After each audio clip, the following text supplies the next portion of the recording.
Good morning to you, my friends, wherever you may be in the world today. Alan Clements here from Los Angeles, California, United States of America.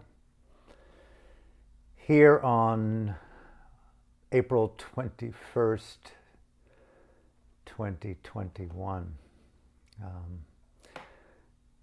For those of you who are new, I've been giving a series of talks based upon my newly released book, Extinction X-Rated. I'll talk more about that. This is the 21st talk in a series of talks. I'm not sure how long they're going to go. I wake up every day today. Maybe you do too. And just abide in the evanescent simplicity and the impermanence of just this ambient, strange oddity that we're embedded in called life, samsara. And a little bit about my style. I do take the extemporaneous approach, the non-teacher role, and just simply use this medium from my home here in Los Angeles, my temporary abode here on planet Earth, to process, quite frankly, my heart, process my life, my mind, my feelings. I don't know about you, but life, mind, communication are super intimate and valuable to me. And the lockdown and so-called isolation has had its toll, I think, on all of us. But I've been so used to communion and community and the ongoing movement around the world in retreats and groups and theater. I just love to be around people, and at the same time, I really love to be around special people on an intimate, close basis. And in the absence of that, outside of my beloveds that I do talk to through this digital medium, and occasionally in person, but not nearly enough. It's my way of processing, especially now, my way of processing my heart. And so thank you for tuning in. Thank you for bearing witness. Thank you for something in it that may be valuable to you. I leave that up to you. Today is the final part of my talk yesterday called the Premonition of Awakening and Death, based upon this discourse attributed to the Buddha in the Pali Canon called the Bahia Sutta, one of my favorites, and I just riff on that. I want to conclude today another dimension to it. For those of you who weren't here yesterday, and again, those of you who were, perhaps there's some value in just a brief summary. And may I invite you to not hear, to hear, feel. I mean, if you were in the room here, we were in the room together, and we were meditating, doing yoga, we were fasting, we were consecrating our existence, we were doing the molecule, we would show up, right? Isn't that what life is? Showing up with so much tenacity and so much heart and so much courage, right? So may I invite you, these talks, like all of us, could end any second, any minute, any day. And so I invite you to participate with as much of yourself as possible. The Bahia Sutta really is a summoning of totality of engagement, at least as I hear it. And Bahia was this renowned renunciate at the time of in India, ancient India, and his friend, the Deva, they had been friends in a previous life, according to the commentaries, and the Deva informed his beloved friend, both internally and visually, externally, of very difficult information. Bahia, you're an amazing human being. You've got access to so many vibrational frequencies. You're just totally unordinary, uber, super rad. And there's a slight little bit of mana there that just overestimates your depth. You're not really enlightened, but you're very close to it, my friend. And I want to invite you to consider the renunciation of the glory of your condition, where you are with your attributes, with your influence and your influencers, and the privilege of your life and seek this very rare opportunity to meet this young man named Gautama. He's in Ubud, Bali. Wherever he may be or she may be in our heart in this world. And Bahia said, wow, man, super cool, man. I've got someone talking to me from the language of my soul, right? And so Bahia this is his story. Imagine just dissolving your 1 million, I only got like a couple of hundred. Imagine dissing your 1 million followers and your $10,000 per text riff on your gangster clothing, and you just basically say, hey man, hey girl, this is my moment in this existence to find my deepest resonance in this wild, strange, ambient, crazy fucking samsara. And Bahia goes to the Buddha, and the Buddha, tests his urgency.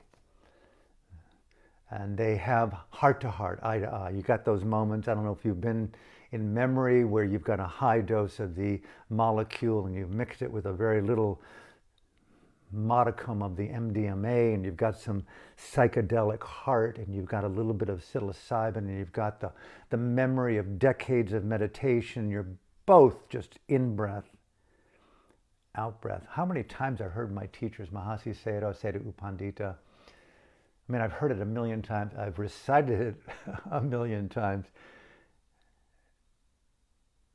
Neither wish to live or fear dying. I mean, that was quintessential meditation instruction to help bring poise and courage, as I heard it, to present time existence as the source of deliverance to more intimate narratives that release us from the fixation of compromising narratives. And wow, the radiance of that teaching, obviously like a poem, over many months and years, it evolves in meaning, right? Almost every word that we ever use evolves in meaning, should we have the heart and the nuance and the vibrational sensitivity to occupy it with greater, care, tenderness, wisdom. What is wisdom? What is the wisdom? So the Buddha and Bahia are a wisdom sutta, as I hear it. And Bahia, just to recap from yesterday, Bahia asks his compatriot in this weird totality called samsara, I want to understand the essence of Dhamma. Dhamma, the liberating concomitants of consciousness as they interrelate with the phenomenology of the six senses, the three streams of experience, thought, speech, and action, and in the 5 postures of sitting, standing, walking, moving, lying down, and everything in between. And Bahia is asking, I want to know the essence of what liberates the 3 streams of experience from fear, greed, delusion, and limiting narratives. I think that's a very important phrase for me today. I don't want to overdo the vilification of stories. It's always said in a kind of pejorative sense. Stories are cool, but should they be self-contracting in their energy? I think that nuance is what makes the Dhamma so active in our lives. It's how to release from self-generated contraction. Those of us who have been addicted to substances, to sex, to breathing, to life, to movement, and it's interrupted, we begin to see how those narratives confine, even enslave. Look at the world today, how many people are talking, and not nearly enough, of the onslaught of global authoritarianism. It's just a concept. It sounds like a vague sound coming from some paranoid or conspiratorial left-wing pre-Foxian news source. But the next thing you know, the Third Reich gathered its forces and everyone was incarcerated, whether you liked it or not. And so I think we're in that kind of strange apocalyptic possibility. And so narratives are very important right now, not just hearing it within the confines of my home and lockdowns and COVID and can't wait out, just to party and get down again and move around the world and ease and get my followers back online and get them into real terms retreats. It's a complicated moment. And Bahia had that urgency of asking the Buddha the essence, please. And the Buddha was said to have said, and I noticed last night sleeping how easy it is for me to miss essence in this and just, it becomes dogmatic from essence. And the Buddha was said to have said, according to the text, Bahia, listen up. In the hearing, there is just the heard. It's okay, got it. In the seeing, there's just the seen. In the smelling, just the smell. In the sensed, just the sensed. In the cognition, just cognition. Okay, got it. I'm not enlightened. Please interpret, okay? Open your mouth, here's 500 micrograms of acid. It'll basically put us into a vibrational awakening where words are basically thunderstorms of contraction or anger and greed, or they just release us into the radiance of a more pure light. We can't believe the ephemerality of mind and body. Okay, pause. I was thinking a way to address this teaching as I hear it. In the being, there is just the prism of being. If we have the ability to understand consciousness as prism and begin to play in the sacred geometry, the analogy of Dhamma in sacred geometry, there is an architecture tonic, an auditory architecture to the phenomenology of mind and body in context. That's Dhamma. There is a phenomenology, a lawfulness, a causality to mind and body in context through the six senses, through the three streams of experience, thought, speech, and action, seeing, hearing, smelling, tasting, touching. And if we live in the thought stream phantasm, we see people, places, time, events, right, wrong, good, bad, ugly, life, death, disease, freedom, war, peace, democracy, genocide, dictatorship, China, ethnicity, denigration, court, execution, capital punishment, sex, tantra. We see the world, we see the stars, we see thoughts, we see narratives, narratives, narratives. How easy it is really to embody the fidelity of a phantasm and not see it as a fixation on the cave walls, I've said so many, on the cave walls of our own interiority. A dream at night, we wake up in the morning and we go, okay, simultaneity.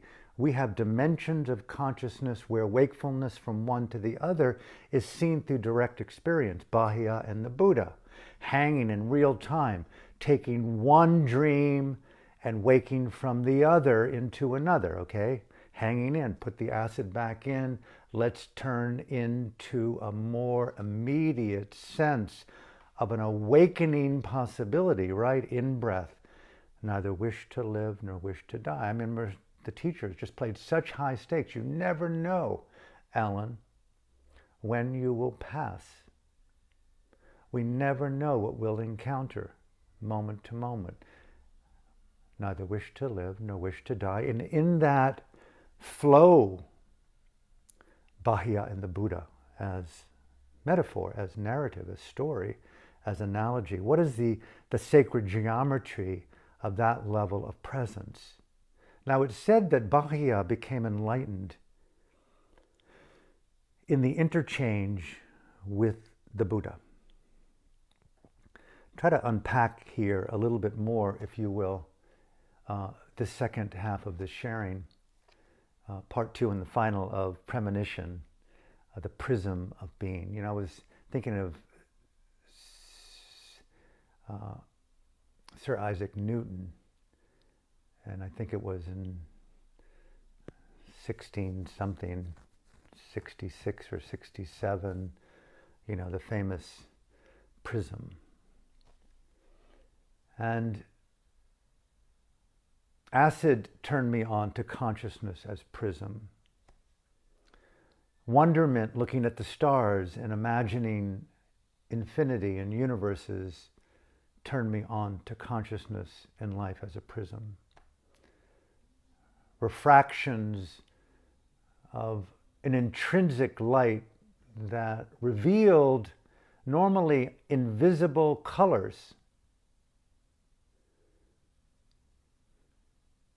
just like in consciousness, and how easy it is to deny spectrums, to live in fidelity to one color narrative, or a denial of rainbow narratives, or denial of dimensionality. Dimensionality here in the Dhamma terms, as I understand it, is the degrees of how we release from self-fixation, normally through the gravity of unrecognized greed, anger, and delusion. There's the congealing of these particular color spectrum, emotional, frequency, energy fields that congeal around the fixation of an identity, and they act like gravity, contraction, and animation that convulse in anger, but through deeper degrees of radiance and where we relax fixation. I think we know that from the psychedelic and from metaphors of wonderment and poetry, and especially of meditation. The active engagement of the release from fixation to an active engagement to the fidelity of freedom. And that's turning the corner on a very fundamental narrative, if I can state it, and I hope you hear it. The narrative of familiar fixations that give us some form of comfort within a bandwidth of acceptable behaviors. Western civilization, Kitsilano-based, hip, New Agean, yogified, alternative medicine narratives. Burmese Buddhist activist revolutionary narratives. It goes on and on and on. But what liberates us from core fixations on narratives that denigrate and wear out in a way? Like, what is truly freedom mean? Freedom beyond fear, freedom beyond greed. Right now, this desire for me is a freedom beyond ignorance. And quite frankly, freedom in the face of death, freedom beyond death, freedom beyond the fear of death, freedom beyond the projection of despair of illness, all those little nuanced narratives. I don't know whether you can appreciate that. Those narratives, I don't want to belong to those cults. They're so easily triggered by the unexpected, right? But I don't want to live there. Until Bahia and the Buddha came to mind. And here, Bahia and the Buddha's talking to Bahia, and he's saying, your mind is a prism. Imagine if we were in the room with Sir Isaac Newton back in that day. And he says, I have an invention. It's called LSD. And it's metaphored in this prism. I know you've never seen it or heard the word, but it's a psychedelic experience. It's a mind manifesting. No. It's not psychedelic. It's not mind. It is a liberatingly vivid experiment in seeing the dimensionality of consciousness, your own mind, in degrees of denied frequencies that are always there. But if you attune, become more sensitive to that interior innate prism, you begin to live in greater reality with dimensionality, with spectrum. You might even access the psychic intuitive. You may even transcend the fear of illness, old age, and separation and death. I mean, I can just hear Sir Isaac Newton channeling his Buddha. And there you can see the room full of people kind of like, hey, dude, man, I've got a job to go back to. We take a break and have a cigarette and smoke a joint.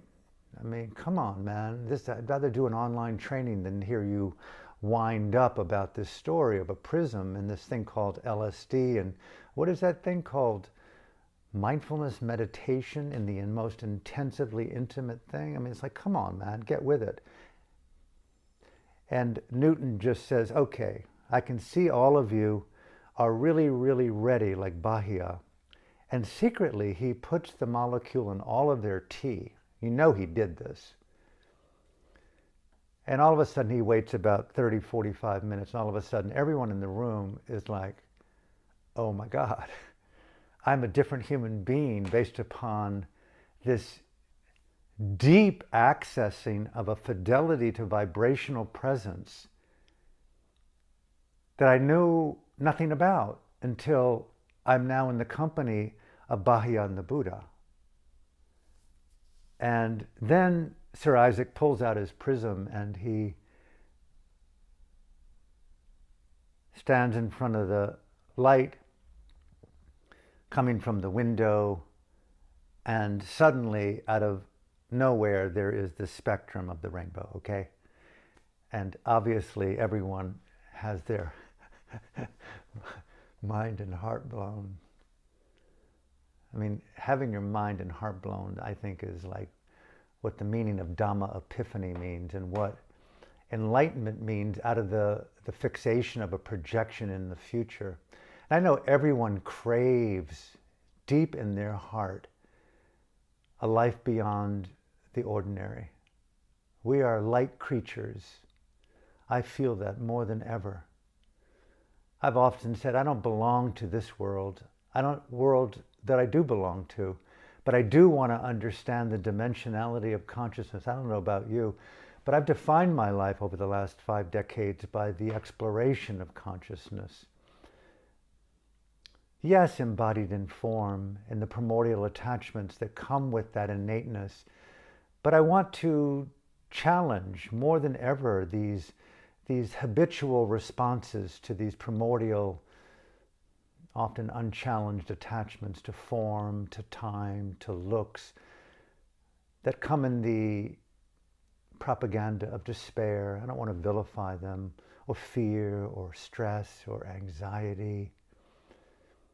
I want to heal the heart from its delusion, not from its physical complications alone. Yes, maybe, but craving more and more of Dhamma radiance, the prism of being.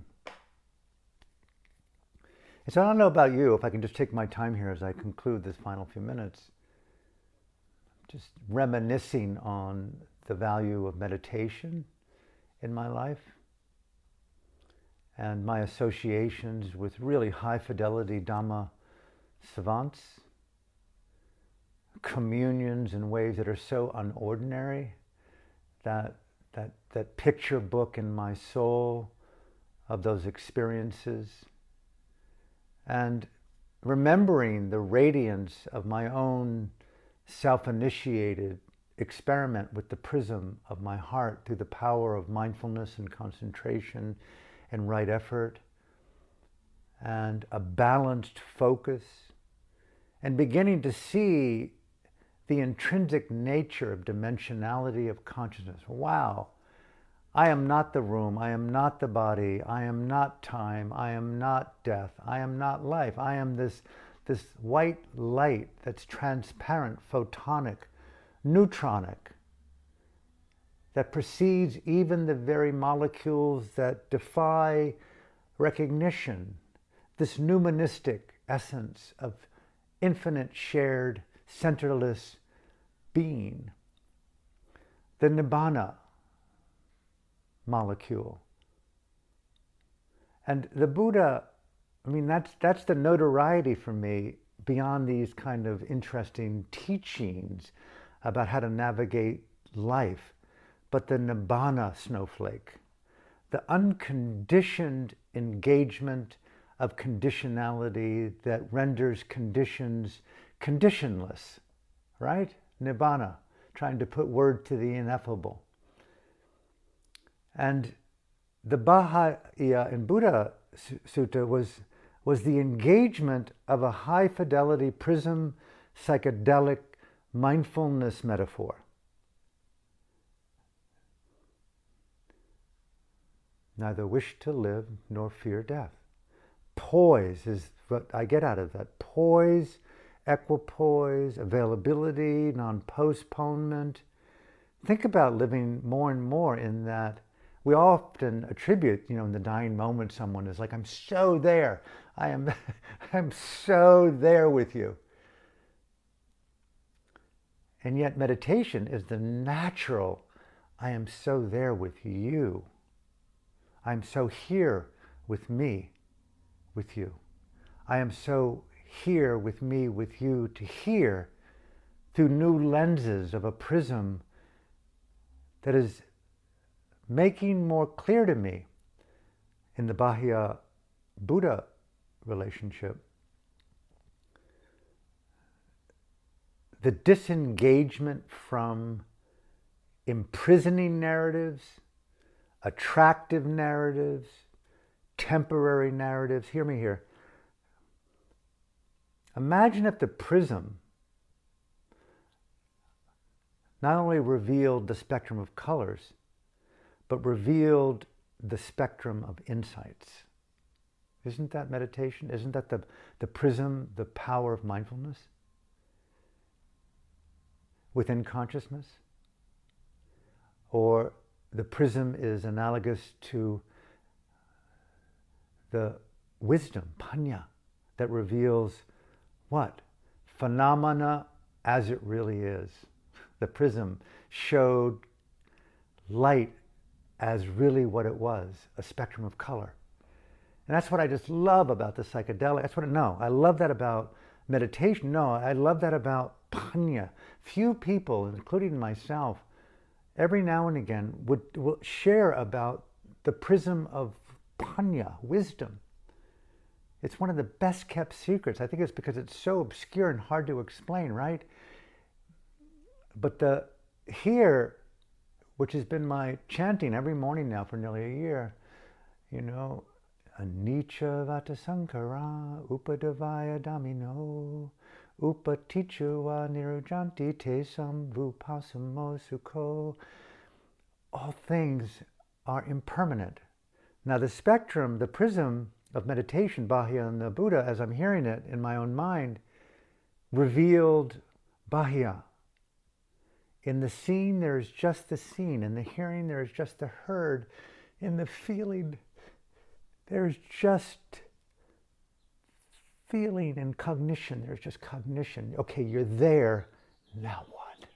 What did Baha'ya do in my imagination? He employed his wisdom prism, and he saw them in real time for what they were, colors in the spectrum, but dancing in the photonic vibration of a numismatic energy called pure, deeper than consciousness, nibbana. He had the nibbana at the center of his light. And that nibbana refracted, as I see it in my experience, in my life, in my memory of meditation, the psychedelic, and communion with Kalyanamittas and high resonant communications with wisdom and panya as the filter of shared space. Anicca.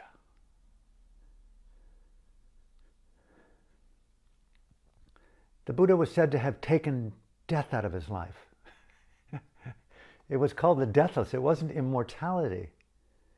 It was called the deathless, because the narrative where death and old age and disease, as I understand it, was implanted, was a fiction. And I go, whoa, whoa, what an amazing fiction. And yes, yes, yes, include, include, include. At the same time, be so human, right? Take care of your health, take care of your body, be responsible, take care of your psychology, participate in democracy, be compassionate to those who need our support, belong to revolutions in Burma. And for the existential mad woman, the existential madman, the Dhammic savant in each of us, we're in high fidelity revolution, Bahia Buddha, to the spectrum of wisdom in any given moment of phenomenology of seeing, hearing, tasting, touching. I think that's one of the best kept secrets in meditation, is that we practice our lives off and neglect often the accessibility of the more feminine, more relaxed, intuitive sense of wisdom, the Panya filter. As Einstein was said to have often done to access his more intuitive wisdom, he would nap and put his hand in warm water just to keep a semi-wakefulness, right? I sometimes find epiphany coming just when I least expect. Bahia and the Buddha there, he was in relaxed samvega, urgency that was so pre-orgasmic. It wasn't conclusive. It wasn't going towards a climax, right? It was sinking in. Sexuality, eroticism, intimacy, the orgasm, the tantra, a relaxation of outcome to relax into the snowflake of nibbana, right? The spectrum, the prism of wisdom saw, imagine right now, we increased that acid effect with 25 micrograms of DMT. The radiance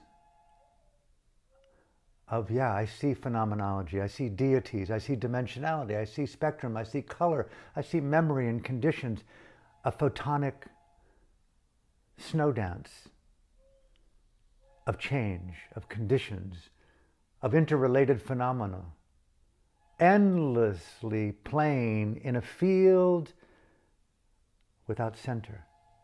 And Bahia and the Buddha was said to have danced there in this enlightened ease of being called the Nibbana field. And then the spectrum revealed anatta, infinite causes without centrality, a world of conditions, rainbows without source. There is no center to the light. The Buddha was saying psychically to Bahia, listen up, hear your innate wisdom prism. Yes, narratives exist. You heard your good Deva friend, as I hear the sutta in the commentaries, to hear his good calling. That was your own Dhammaparami and Teleki calling you. Your own innate Samvega urged you to go higher. See it as catalyst. See what you left as virtuous and move on to the higher place on the mountaintop of awakening. And you came to me.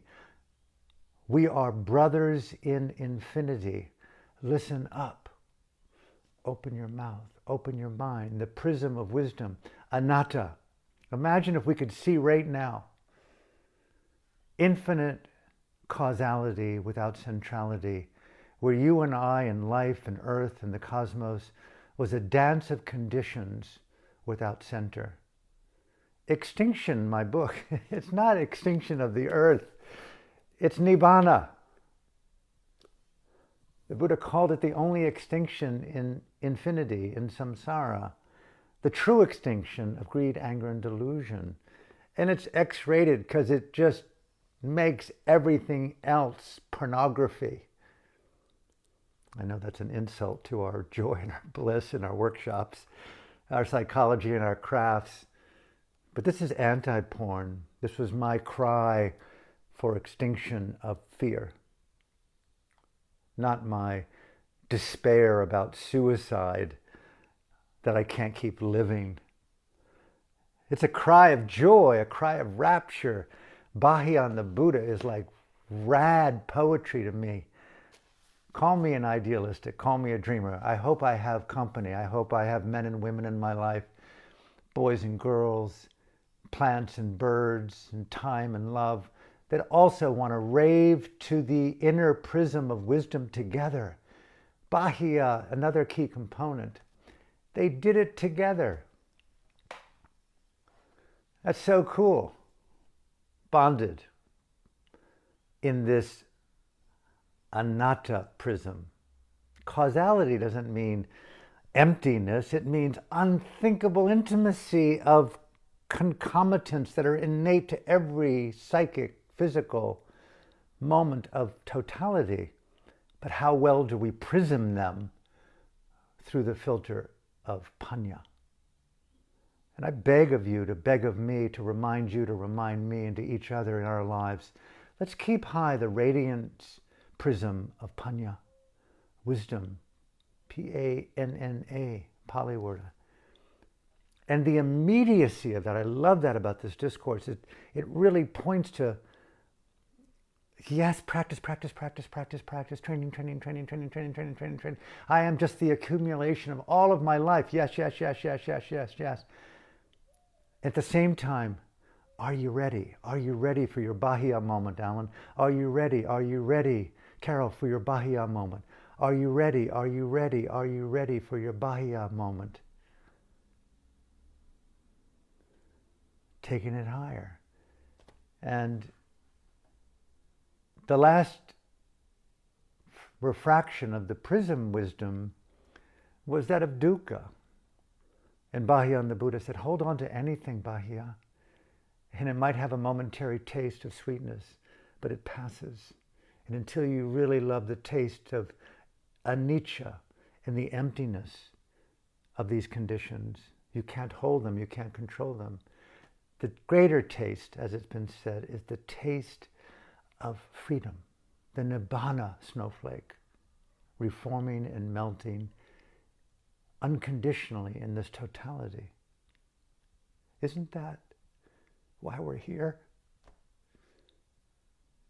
Isn't that better than a belief system?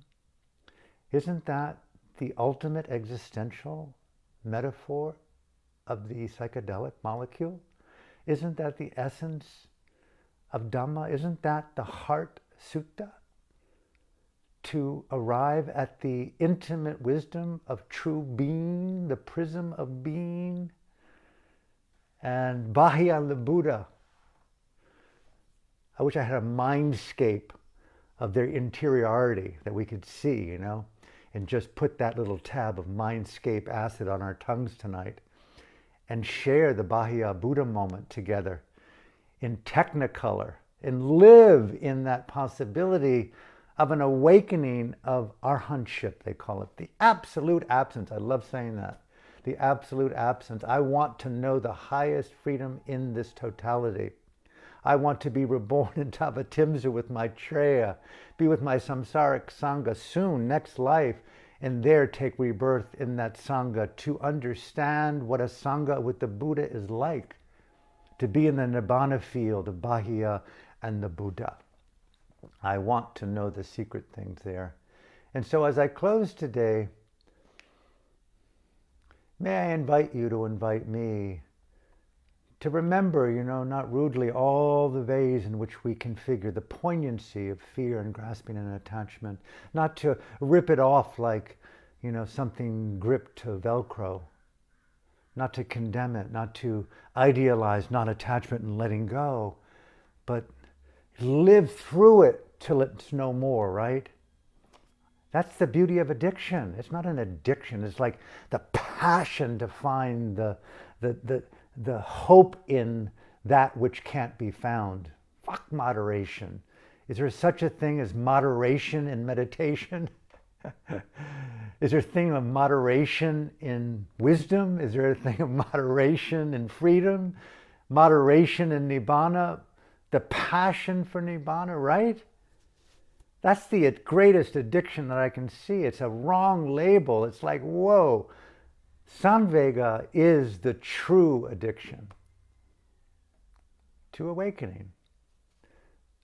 The dual premonition of awakening and death. Now, I promised to close a number of times, and I will here. Bahia is said to have been freed of his delusions. He acted, the he, she, and him acted upon the impulse of his heart to follow his true calling. Took off his shoes, let his hair down, dropped his PhD, threw out his iPhone, did not save all of his photos, said goodbye to his friends, his lover, his God, his Bible, his book, his library, his rent, his mortgage, kissed his children, and said, "My love, I must follow the instinct of freedom innate in my own spirit. I must find the clearest expression of my own panya prism." Wherever that leads us, right? Inside, outside, together. There's something so powerful about following the premonition of one's Dhamma fidelity to one's deepest sense of truth, the vibrational deepest sense of our own truth over and over again. Tuning in, listening, tuning in, and also being willing to be so liberated through the innate arising of that prism, not just listening to act, but listening to experience freedom, non-postponed freedom. And so Bahia and the Buddha had their moment. That must be so rad to have a fully enlightened moment with your Buddha. And it said that he paid his humble respects. The Buddha continued his alms round, and Bahia walked on. And it said in the text that Bahia was shortly thereafter killed by a mad bull. Imagine walking on in our lives and being killed by a car, plane accident. The Bahia in all of us. It's obvious that within each breath and out breath, neither wish to live and wish to die. It's a recognition of the inevitable, right? And we have very little time in the preciousness of our human life, in the fidelity of our wisdom dance, to play in these vibrational fields with self and other, to really go for the polishing of the prism of wisdom, to possibly awaken to the highest radiance of Nibbana. Because we don't know. We really, really don't know what is on the other side of the next. And so may I invite you to invite me, to invite each other in our lives, to keep high a relaxed urgency and an availability to that innate Bahia Buddha moment in all of our lives, wherever we go, and keep alive the wisdom of anicca, the wisdom of anatta, the wisdom of dukkha, and the power of our mindful intelligence to keep alive the prism of our own being, to feel, to see, to know, to relax limiting narratives, and keep occupying on a more cellular level the innate radiance of an unconditional stream that's always there, uncontrived, unborn, they call it, of this innate nibbana in this field of existence to occupy our true home. So from my heart to yours, thank you for listening, thank you for tuning in, and if all goes well, I hope to see you and me tomorrow. From my heart to yours, thank you.